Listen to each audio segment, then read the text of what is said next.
Today is leg day, and I got 3 sets of turkey legs that I'm gonna be working on, and 2 similar poses, and then one just to be a little different. So I have one bird, his feet are gonna be side by side. One bird's gonna be taking a step gobbling, and then one's gonna be on a roost. So his will be also side by side, but their toes will be wrapped around a limb. Whenever I'm working on multiple birds at a time, if I got a couple of them that are similar, I like to use zip ties so I don't have to tag and put, you know, a waterproof ID tag on each set of legs. Like, you know, I got six legs. This one's pretty easy. It's got white spurs, so I know those go together. But both of these were Rios, and the spurs are very similar. So I just put one zip tie on the 2 that came together, and I left these plain. You know, if you were doing 4 sets of legs at one time, you could put doubles on one, or you know, you can figure out however you want to change colors. You can get I know a buddy of mine uses different colored zip ties on his ducks to signify whose is whose. So that's just one little tip for doing multiple birds at one time and trying to keep everything the same. So these have all been washed, and I cleaned all the bones on a wire wheel. They were washed in Dawn first, and then washed and tied just like everything else all my other birds that I wash. And then I wrap them up in this towel. I don't normally, I might fluff them out a little bit with the dryer, but I won't completely dry them until they are on the form, ready to, like, I'm done with them. And that'd be the drying them and fluffing them up will be the last thing that I do whenever, especially right before I pack them to kind of try to rebuild some of this drumstick. For my leg wires, I use 3/16 cold rolled steel. This is a 2-foot long piece of steel, and I've sharpened it on the end with the grinder. I'll show you where so each one of these birds is going to have a different exit spot for the set of legs for the particular pose desired. Well, 2 of them won't, but one of them will be a little different. But so I'm gonna get these wired or leg rods in here, tape them up, and go from there.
So the second, what you saw at the end, I threaded all of my leg rods, and I also, if you noticed, I cut the point off.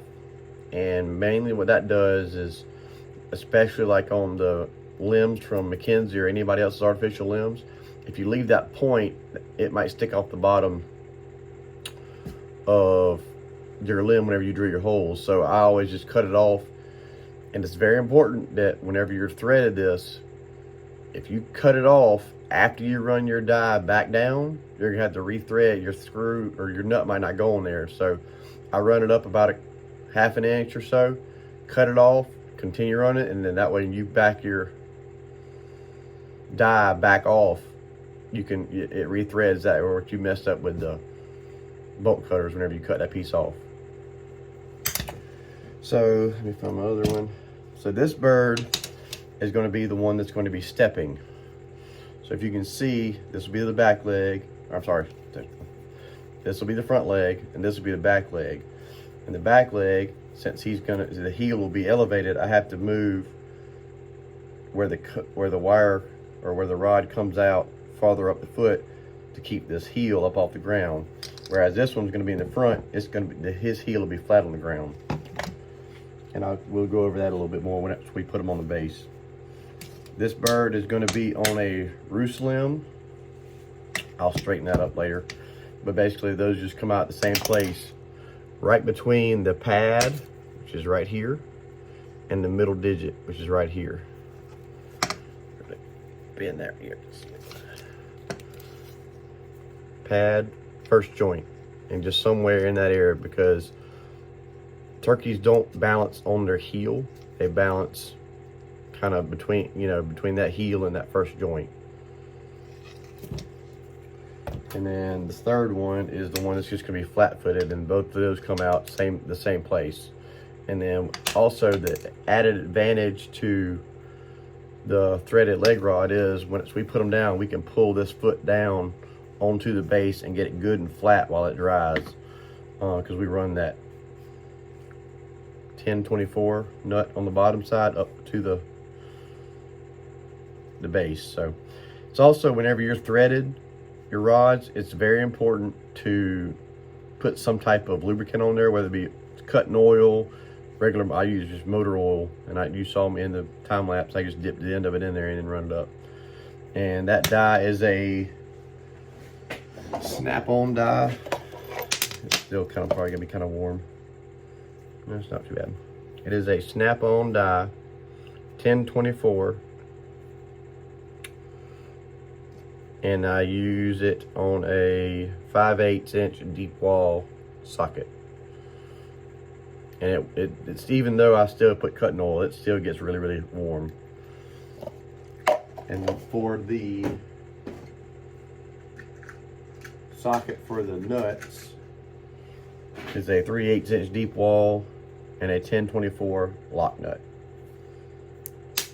And we'll go over that also later on once we get them on the bases. So I'm gonna set my bodies up, turn them upside down, and get my holes drilled in for these where I've got the legs bent next, and then pour the liquid plastic smooth cast in it to lock them in. One other thing that's I've seen in the past, a lot of people will question or post on Facebook, how long is a turkey leg? Let's say this one was broken, but sometimes you'll get them, they'll be broke down here, and people don't understand, they don't know, how do I guess this length? Well, of course, the easiest is if you have one good leg and one broke leg, just measure it up. Put a tape it the same distance on both. But let's just say, for whatever reason, this bird got shot and both his leg bones were shattered. I used a good bone. All right, so with this particular bird, I'm gonna measure from the top of the leg bone to where the leg bends right here in the middle, just a little bit below the feather line. So that bone is roughly 8 1/4 inches. If I turn that, put that 8 1/4 back in that same spot, my tape comes to just right past between the first digit or first bend and the second bend. So let's say, like this one, if the bone had been gone, I'll measure between the first digit and the second digit on the middle toe to about midways, right in the crack of where that leg bends. Right in here is where you want to measure that line right there. And that measurement right there should get you pretty close to how long the bone was on that particular bird. I don't know about Osceolas. I know their legs is a little bit longer through here. But for the general rule of thumb, it's You don't have to get exact. As long if it's half an inch off, nobody's ever going to really be able to know, especially if it's for a customer. If you have another leg, you know, from a similar size turkey, you could always just measure it. If you're not comfortable measuring, you know, the lower part of the leg versus, you know, doing that. So that's just one way of doing it. So I'm gonna get my bodies drilled and smooth cast poured, and once that dries, then we'll put them on the bases.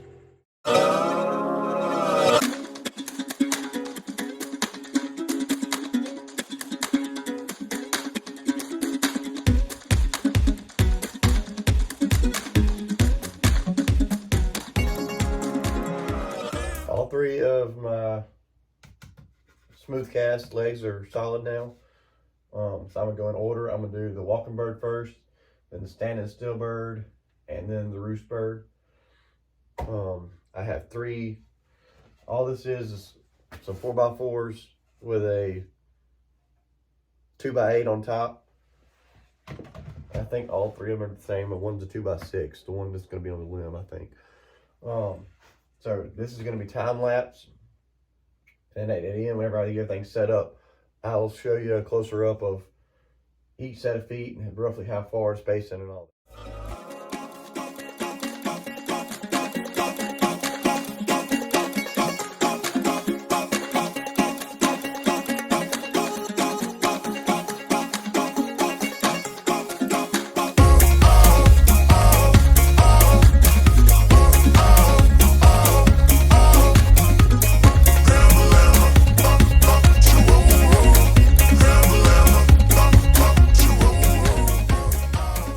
Set up.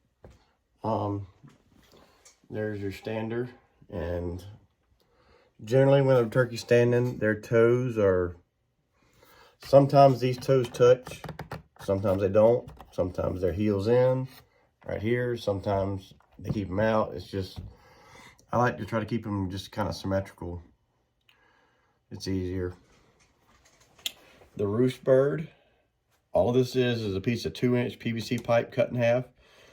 The Mackenzie limb that I use and Callie's limb, both of them are roughly about 2 inches in diameter, maybe 3 inches. So the PVC pipe's a good contour if you don't have a limb to where those toes will lay over correctly. All three of these are on Shane Smith's turkey bodies. These two are STK 17s, and this is a STK 13. This bird will be roosted. This one will just be a standing strut, and then this bird will be a strut with a kind of a high head. And then the walking bird's feet, one in front of the other, back heels raised just a little bit. What you saw me stuffing into the drumsticks is just a cotton batting. It's cheap. It's easy. It gives the legs somewhat of a shape, so it's just not flopping around. It's cheap, and if there is any moisture in here, I always put a little bit of borax down there, but then that cotton will let that moisture wick out of there. If you do have excess moisture stuck in here, these feathers will slip and it'll rot, and it won't be fun. So it's also important when using one of Shane's bodies. I know they look like they're tilted down the front, like they're riding low in the front, but the general rule of thumb is where the humerus ball or where the flight web attaches and the tail should be roughly level. And all of them are pretty much the same. So the next video will be me setting wings up, a little bit different than the flying bird. So that's all for today. Tomorrow I will inject all the feet, and I'll probably do a time lapse on that as well, because that's pretty straightforward. It's just a 2-part master's blend. So other than that, I hope y'all enjoyed it. Like I said, the next video is going to be the wings. Don't know when I'm gonna get those done. Hopefully this week. This video should drop. I'm not gonna say when, because I don't know yet. Anyway, thanks for watching. If you enjoyed it, Don't forget to like and subscribe so you get notified whenever I post the new videos. And this is going to be a series. Don't know how many long it's going to be, but we'll keep on going till we'll have a turkey fully mounted. So thanks for watching. See y'all next time.